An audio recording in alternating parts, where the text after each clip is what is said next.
جاندر علی خلیل پاشا عثمانی تاریخ کا ایک متنازع مگر طاقتور وزیر.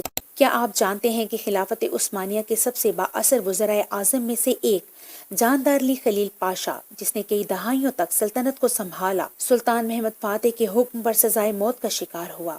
وہ ایک ایسا وزیر تھا جو سلطنت کے ہر فیصلے میں شامل رہا، لیکن قسطنطنیہ کی فتح کے بعد تاریخ نے ایسا پلٹا کھایا کہ وہی وزیر جسے وفادار سمجھا جاتا تھا غداری کے الزام میں گرفتار کر لیا گیا. آخر خلیل پاشا نے ایسا کیا کیا تھا کہ سلطان محمد فاتح کو اسے ختم کرنا پڑا؟ کیا وہ واقعی سلطنت کے خلاف سازش کر رہا تھا یا تاریخ میں اس کے ساتھ ناانصافی ہوئی؟ اس دلچسپ تاریخی حقیقت کو جاننے کے لیے یہ ویڈیو آخر تک دیکھیں. جاندر علی خلیل پاشا سلطنت عثمانیہ کے ایک بااثر وزیر اعظم تھے جن کا تعلق جاندر علی خاندان سے تھا، جو سلطنت کے ابتدائی ادوار میں ایک طاقتور سیاسی خاندان سمجھا جاتا تھا. ان کے دادا جاندر علی کارا خلیل حیدر الدین پاشا سلطنت عثمانیہ کے پہلے باضابطہ وزیر اعظم تھے اور سلطان مراد اول کے دور میں اہم اصلاحات متعارف کروانے میں پیش رہے. ان کے والد جاندر علی ابراہیم پاشا بھی وزیر اعظم رہے اور عثمانی عدالتی و انتظامی نظام کے استحکام میں کلیدی کردار ادا کیا. خلیل پاشا نے 1439 سے 1453 تک وزیر اعظم کے طور پر خدمات انجام دی اور سلطان مراد دوم اور سلطان محمد فاتح کے دور میں سلطنت کے سیاسی و عسکری فیصلوں میں نمایاں کردار ادا کیا. اگرچہ وہ قسطنطنیہ کی فتح سے قبل حکومت کے اہم ستونوں میں شامل تھے، مگر فتح کے بعد سلطان محمد فاتح نے انہیں غداری کے الزام میں گرفتار کر لیا. سلطان مراد دوم نے 2 مرتبہ سلطنت عثمانیہ سے کنارہ کشی اختیار کی اور دونوں بار اس کے پیچھے مخصوص وجوہات اور اہم نتائج تھے. پہلی بار 1444 میں جب انہوں نے اپنے کم عمر بیٹے محمد ثانی جو بعد میں فاتح بنے کو تخت سونپ کر خود مدینہ جانے کا فیصلہ کیا. اس فیصلے کی بنیادی وجہ یہ تھی کہ وہ ایک پرامن زندگی گزارنا چاہتے تھے اور چاہتے تھے کہ سلطنت کی ذمہ داری ان کے بیٹے کو منتقل ہو. تاہم جیسے ہی وہ سلطنت سے الگ ہوئے، یورپی طاقتوں نے اس موقع کو کمزور عثمانی قیادت کے خلاف استعمال کرنے کی کوشش کی، جس کے نتیجے میں جنگ وارنا 1444 ہوئی. اس وقت جاندر علی خلیل پاشا سلطنت کے امور چلا رہے تھے، لیکن جب حالات بگڑنے لگے تو انہوں نے سلطان مراد کو واپس بلایا. مراد دوم نے جنگ کی قیادت کی اور فتح حاصل کی، لیکن جنگ کے بعد وہ دوبارہ منیسا چلے گئے، جبکہ عملی طور پر سلطنت کے امور بدستور جاندر علی خلیل پاشا کے ہاتھ میں رہے. دوسری بار 1446 میں جب ینیچری نے نوجوان سلطان محمد کے خلاف بغاوت کر دی تو جاندر علی خلیل پاشا نے ایک بار پھر مراد دوم کو واپس بلانے میں اہم کردار ادا کیا. ینیچری کی بغاوت دراصل اس وجہ سے تھی کہ وہ کمزور قیادت کے تحت نہیں رہنا چاہتے تھے، اور جاندر علی خلیل پاشا نے اس موقع سے فائدہ اٹھاتے ہوئے مراد کو دوبارہ تخت پر لانے کا فیصلہ کیا تاکہ وہ خود بھی اپنی طاقت کو برقرار رکھ سکے. اس فیصلے کے بعد مراد دوم نے دوبارہ مکمل اقتدار سنبھالا اور 1451 میں اپنی وفات تک سلطنت کے حقیقی حکمران رہے.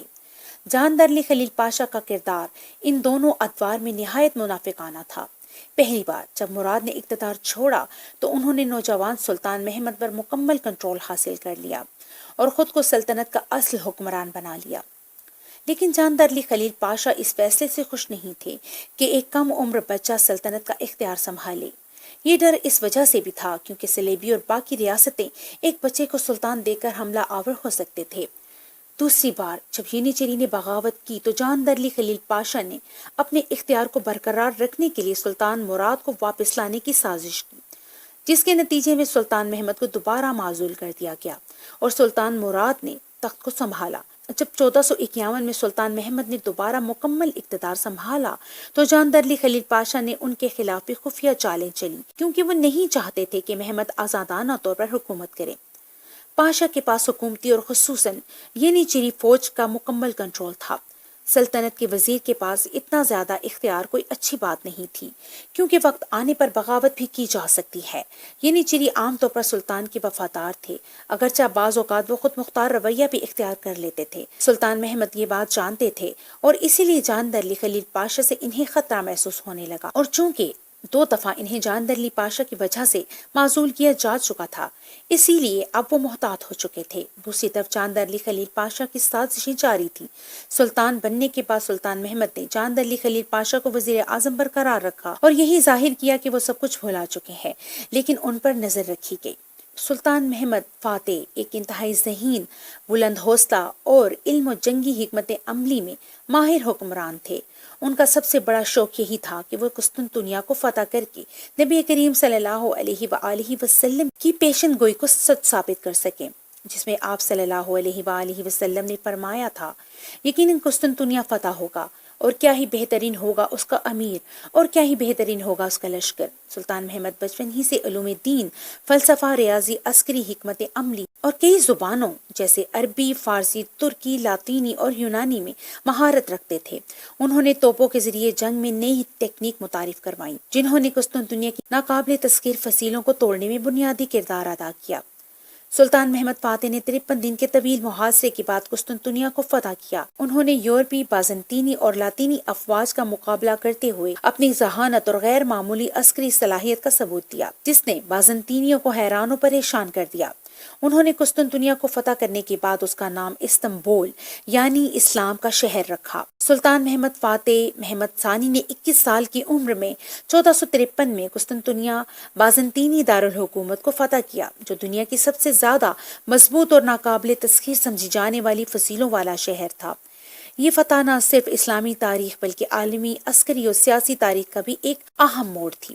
قسطنطنیہ کی فتح کے بعد سلطان محمد فاتح نے اپنی پالیسیوں کو مستحکم کرنے کے لیے عثمانی دربار میں موجود پرانے اشرافیہ کے اثر و رسوخ کو کم کرنے کا فیصلہ کیا، اور جاندار علی خلیل پاشا جو ایک طویل عرصے سے وزیر اعظم تھے، ان کے لیے سب سے بڑی رکاوٹ بھی تھے۔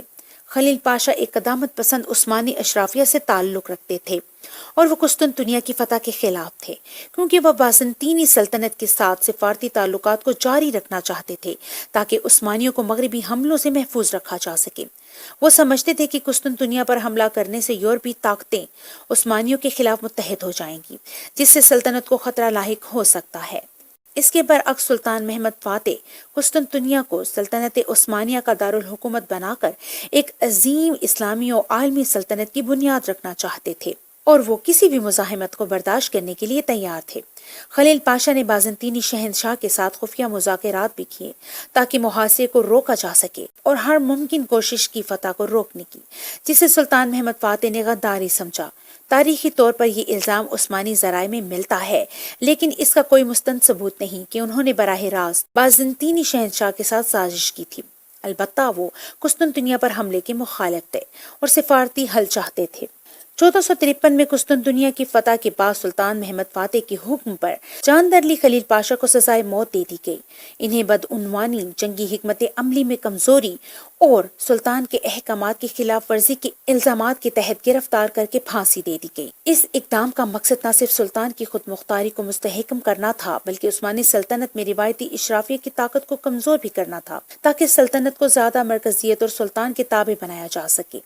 ان کی سزائے موت کے بعد سلطان محمد فاتح نے ایک نئی انتظامی پالیسی اپنائی، جس میں غلامی سے اٹھائے گئے وزراء یعنی دیوانی طبقہ کو اہم حکومتی عہدوں پر تعینات کیا گیا، تاکہ مستقبل میں کسی وزیر کے پاس اتنی طاقت نہ ہو کہ وہ سلطان کے اقتدار کو ہی چیلنج کر سکے۔